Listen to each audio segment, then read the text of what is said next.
question I posed last year was two most important days in your life. Day you're born, day you find out why. Most people, when I ask that question, it's day you're born, day I die. Yeah. And then I always say, what? The day you die? Second most important day in your life? Can't wait to die? Celebrate? But Mark Twain, he reckons it's the why question. Why were you born? Why? What do you really care about? Family. What are you really good at? Roofing. Okay, so roofing. There are many people who have got no roofs in the world. They live in shacks. But I'm very clear on my why. And I don't know whether I shared that with you last year, but I've got a very, very clear sense of why. And it's similar to what I was talking about last night, which is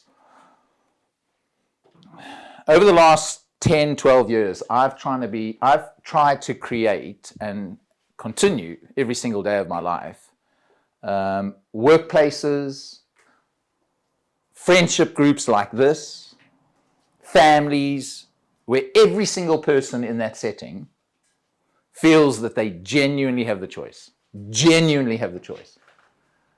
to put their hand up and ask for just a little bit of help if they're struggling with a common form of mental ill health. So that could be depression, it could be anxiety, it might be that they're bipolar. So I would love to come back here next year and do the little exercise again. And in all three scenarios, every hand is still standing up. Because there are people in this room who don't think that they can genuinely, if they are struggling with a mental ill health condition, ask for help without maybe feeling embarrassed, ashamed, haven't lived up to the stereotype of being a man, And we all know that the leading cause of death in the UK between the ages of 25 and 40 is suicide. Is suicide. Amongst men. And I had, as you heard last night, I had an amazing career working for Unilever, 25 years, could have carried on for another 5 years maybe. But I decided to leave Unilever and go out into the world fueled by that very deep sense of purpose. And I don't know who it was, but somebody once said that if you have a very clear sense of why in your life, it'll take you to people and to places you could never imagine. I'm just, as you heard yesterday, I'm an ordinary guy who went to some state school in Durban called Glenwood High School. I then went off to university. I did a bit of teaching. I joined a company. 5 years ago, I met the Pope. What? Why? What? Met the Pope? I could never, ever have imagined that. But a sense of purpose and a sense of meaning in one's life can take you to people and to places you could never imagine. Could never, ever imagine. So I could never have imagined being here. I was actually thinking about it, Dave. You're very lucky to be here. I was thinking about it. I was just thinking about it. I thought to myself, I've known you for such a long time. And now I'm here on a weekend with a bunch of your mates and people that you love and enjoy being with. I could never have imagined coming and spending a weekend and sharing some of what I'm going to share with you today.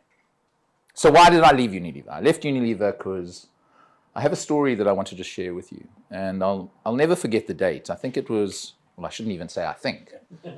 It was the 25th of January, 2008. And the reason I don't forget that date is because on the 26th of January, 2008, my eldest daughter, her name's Jennifer, she was going to turn 13. So you can imagine how much excitement there is in our household that evening. Why? Teenager. What's the... Exactly. So here, this young girl at midnight was going to go through a rite of passage, and she's going to become a teenager. Now, some of you in the room can resonate with that because you were really excited about being the only teenager in your friendship group, but others in the room are saying, no, I didn't really enjoy the day I became a teenager. And at midnight on the 25th of Jan, I get woken up with the most massive, massive panic attack.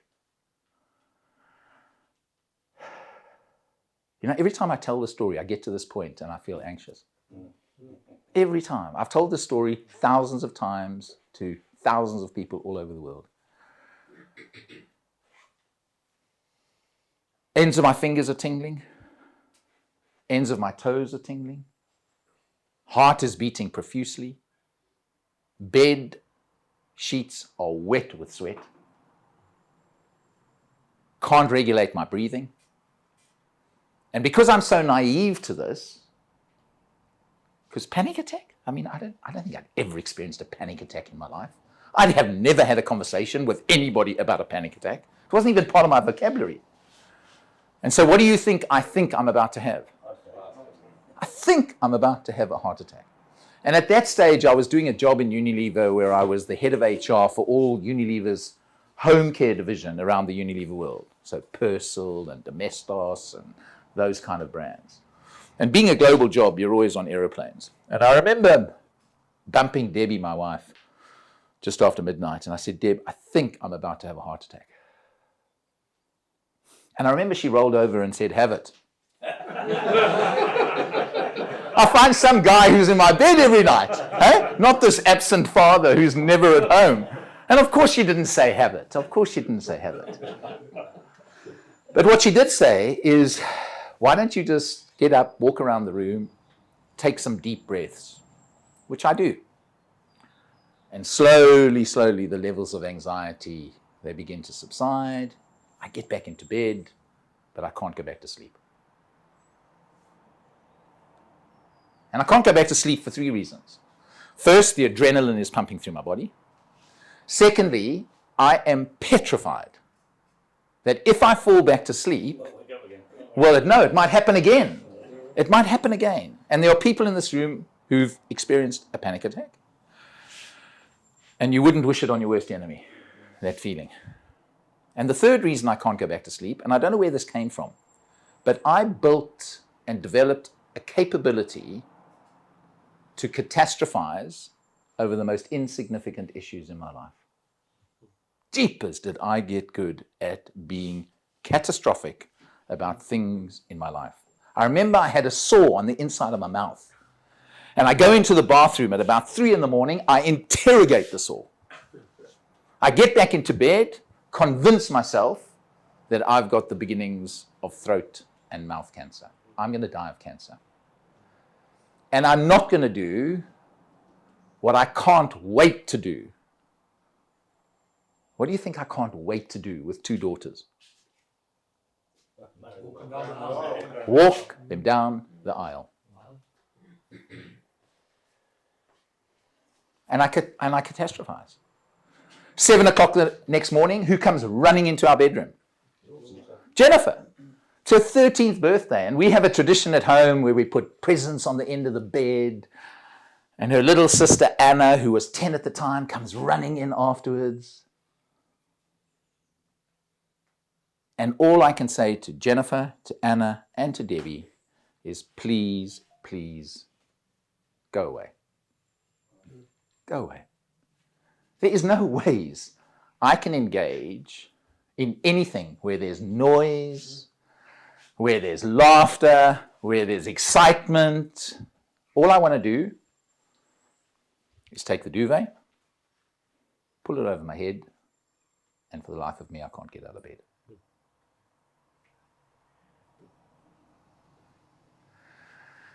Debbie takes the girls downstairs. Jen opens her presents. They go off to school.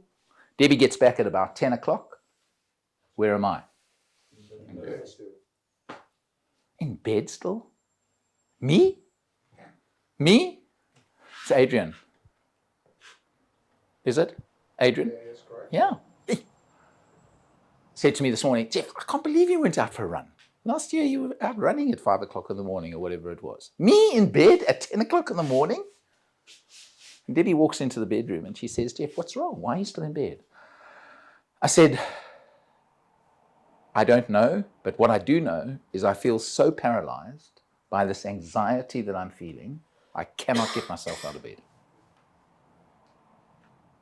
And I remember she said to me, she said, well, why don't you just go and talk to somebody? I said, who? She said, go to a doctor. A doctor? I got no aches. I got no pains. I'm not nauseous. I haven't got a temperature. Why must I go to a doctor?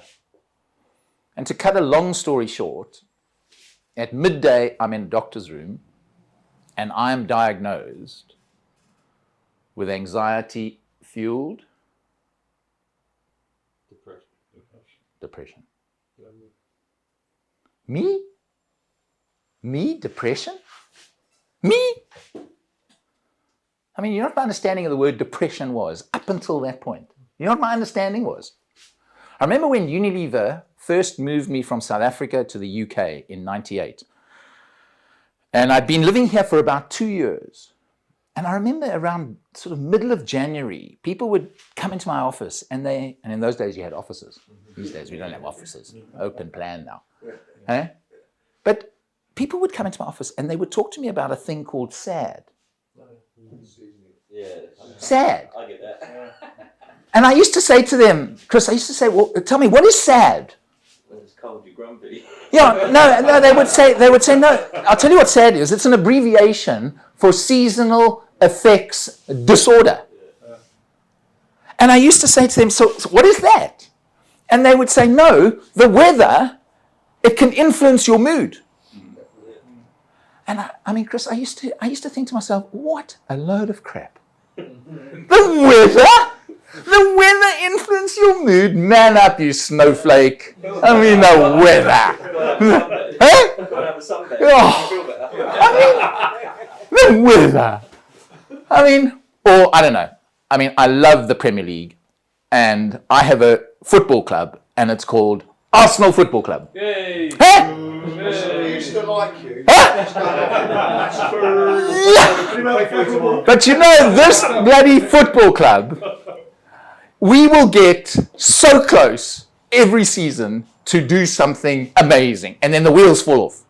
And I turn to my wife, Debbie, and say, I'm depressed. And she says, why? And I say, because of the Arsenal football team. Or it's pouring with rain outside. It's a Sunday morning. I want to go for a bike ride with old Rod. And I turn to Debbie and say, oh, I'm depressed. And she says, why? I say, because it's raining outside. I can't go for a ride. I mean, this was my understanding of the word depression. And here I am on my daughter's 13th birthday, diagnosed with anxiety-fueled depression.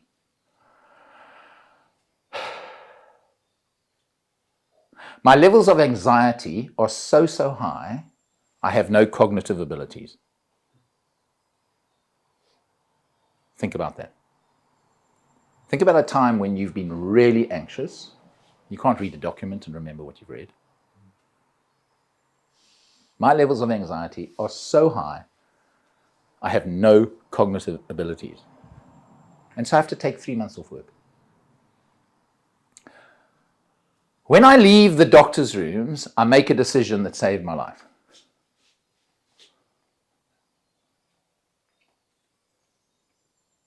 I might have been one of those statistics had I not made this decision. And the decision I took as I walked out the doctor's room is that I wouldn't be burdened by the stigma that is associated with depression. Now, I had a few things in my favor in order to make that decision, and let me tell you what they were. The first one was a diagnosis. So I kind of finally had a better understanding of what had been going on in my life for the last 3 months. It liberated in me in many ways, that a doctor had given me some form of diagnosis. The second is I wear my heart on my sleeve. So what you see is what you get. So I'm not very good at masking my feelings. I'm not good at it. Look me in the eye, you'll see if there's something going on. Not very good at it. Thank God for a personality like that. The third is I was 20 years into a career with Unilever. I was in a senior HR job. I'd built so much credibility. I had it all in the bank. Do you know what I mean? It wasn't as if I was a graduate joining Unilever or a middle manager who wanted, I was aiming to be a major general. I'd built 20 years of credibility. And the fourth, and it's probably the most powerful lever that I suppose empowered me to be able to make the decision at the time, is at the time I had a guy I was working for. His name was Keith Weed, and he was the head of Unilever's home care division. And as my boss, he had what I would call a compassionate relationship to mental ill health. And you know there's a difference, and you can't answer the question, Jerry, but there's a difference between compassion and empathy.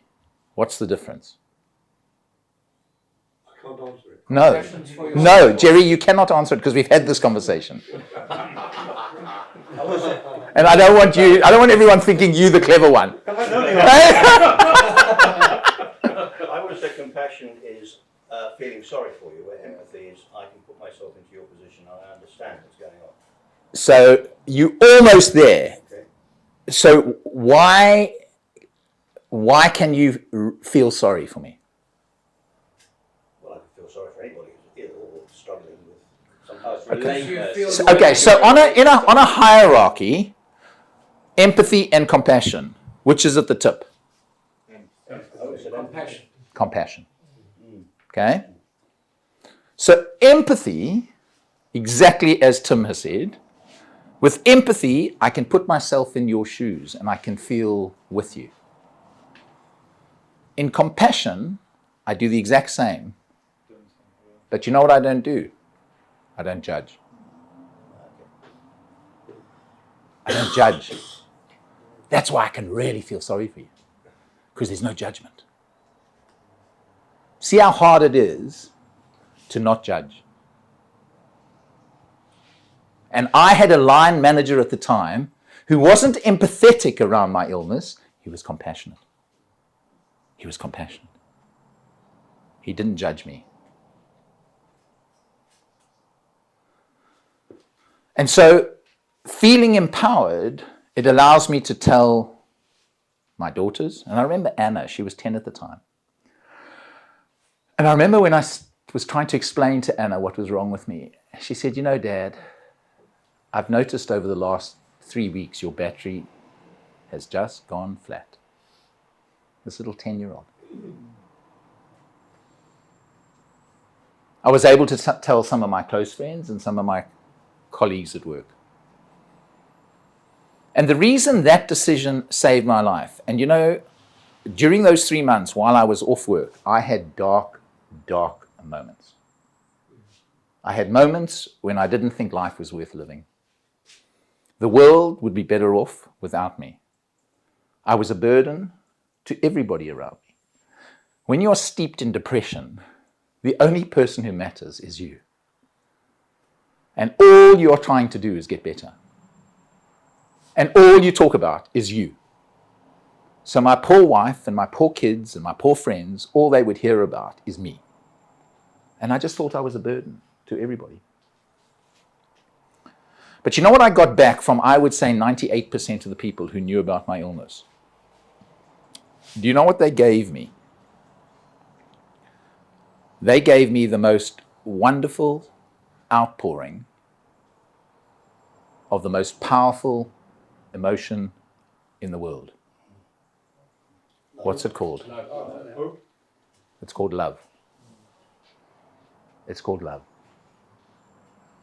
And Jerry, I can tell you that in my darkest moments, knowing that I had a 10-year-old who loved her dad, knowing that I had a line manager, a boss at the time, who loved me, kept me going. Together with a second emotion. I used to meet with a colleague of mine who 2 years prior to my illness had been so sick that he'd been admitted to the Priory here in the UK with manic depression. I was never that ill to be hospitalized. And I used to meet with Martin every 10 days. And do you know what I saw? I saw he was better. What did he give me? He gave me hope. And you know, a combination of feeling loved and that sense of hope, that tiny, tiny light at the end of the tunnel, that I might just be able to get better, were probably the two most powerful ingredients that contributed to my recovery. Yes, I took some medication, and I remember the doctor saying to me, "Would you like some medication?" I said, "Yes, please." Not like that, because I was feeling depressed. Because I thought I was getting an antibiotic. I thought that, like, you know what? Guess what? 48 hours, I'll start feeling better again. Well, 6 weeks, 7 weeks. Took about 12 weeks before the cocktail of drugs kicked in. Yes, I did some cognitive behavioral therapy. Yes, I slowly got back onto my bicycle and started to do a bit of exercise and go for a run. And those things kind of worked for me. And by the way, they don't work for everybody. But you know what I honestly believe? Is that for every single person who might be struggling in silence as I talk to you right now, to just feel loved and to just have a sense of hope might just be the key to saving their life. Might just be. And so I slowly recover. And I use that word very, very guardedly, the word recover. Because I am somebody who is susceptible to depression. And so I work very, very hard every single day at trying to protect the most valuable thing I've got in my life, my health. And I challenge all of you in the room to tell me what is more important to you than your health. Physically, emotionally, mentally, and spiritually. Yet how much time do we spend protecting the most valuable thing we've got? You know the air steward when you get on an aeroplane? You have a safety briefing. The oxygen mask falls. And the air steward says, if you have to use this oxygen mask and your daughter's sitting next to you, who do you put the oxygen mask on first? Yourself. Where are your oxygen masks? And I learned through my crucible moment in life that the only place that oxygen mask goes is on me first. And tomorrow I'll share a little acronym to wrap up on what does that look like. I work very hard every single day. I dedicate 60 minutes at least every single day of my life to protect the most valuable thing I've got. And so I continue every day to recover. I'm on a journey of recovery. I never ever want to go back to where I was in 2008. Never, never. Those 3 months. And so I go back into Unilever. I spend another 6 years working for Unilever, going into a different role. But 4 years after my crucible moment in life, I happened to be leaving Unilever House. Now, Unilever House sits on the Thames River. Blackfriars Station, big Parthenon-looking building, Blackfriars Bridge. I live down near Guildford in a place called Horsley, so I have to catch a train at Waterloo. I remember when I first moved to the country, Dave, when I first moved here, people used to ask me, where do you live? And I would say to them, I live in Horsley, near Guildford. And they would say to me, oh, so you live in the southeast? I say, yeah, I live in the southeast. And then I'd get to Waterloo Station and I'd catch a southwest train. And I used to think to myself, what's this all about? I thought I lived in the southeast. Why am I catching southwest trains? And then somebody pointed out, no, you live southwest of London, but you live in the southeast of England. Oh, okay, now I've got it. So I'm leaving Unilever. I get onto Blackfriars Bridge. As I get onto the bridge, that thing on Mike's lap rings.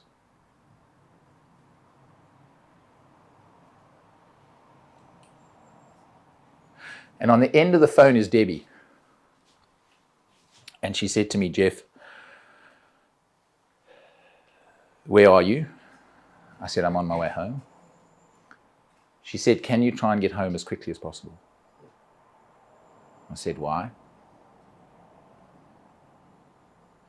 She said, I've got tragic news. You can imagine the first question I asked her. What was it? Are the girls okay? Jennifer all right? Anna okay? First question. She said, yes, the girls are all right. But a friend of yours died by suicide this afternoon.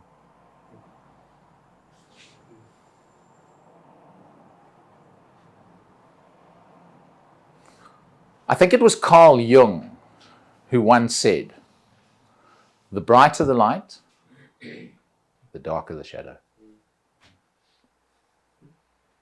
The brighter the light, the darker is the shadow. And that was my friend. He was the most fun-loving, energetic, passionate human being. I said to Debbie on the phone, I remember saying to her, I said, Deb, we were with him 2 weeks ago at a dinner. He was the life and soul of the dinner. That was the sort of guy he was. And now he's gone. And you know, if there's nothing you take from me this weekend, if there's nothing you take from me, I just want you to take one thing away. There are people in your life who shine a bright light. Please, now and again, ask them how they're sleeping. Not how they're feeling, or how are they, because they'll say, oh, no, I'm fine. But maybe just ask them how they're sleeping. It leads to a very deeper conversation than how are you. But just now and again, just take that person for a coffee and just ask them that question. And I got home that night, and I got into bed, and I lay there, and I thought to myself, and by the way, I'm not a psychiatrist. I am not a therapist. I am not an expert in mental health. I'm just an ordinary guy who had some lived experience, and I'm trying to do some good in the world with that lived experience. And so I lie there in bed, and I think to myself, here I am, 4 years after my crucible moment in life, my breakdown, which, by the way, ladies, no ladies here. By the way, gentlemen, by the way, my breakdown was my breakthrough in life. It was my breakthrough, my breakdown. And I lay there and I thought to myself, here I am, 4 years after my crucible moment in life, flourishing in many ways. Flourishing. And my friend is dead. And I thought, what is the difference? And I come to two simple conclusions. The first conclusion I come to is I had been able to ask for help. He couldn't. Alpha, male, Afrikaner, South African. Springbok rugby team. One of the props. One of the locks. There is no ways he could have, not even with his wife, not even with me. I had the badge, I had the t-shirt. But he could not bring himself to have one conversation about how he was feeling emotionally and mentally. Not one.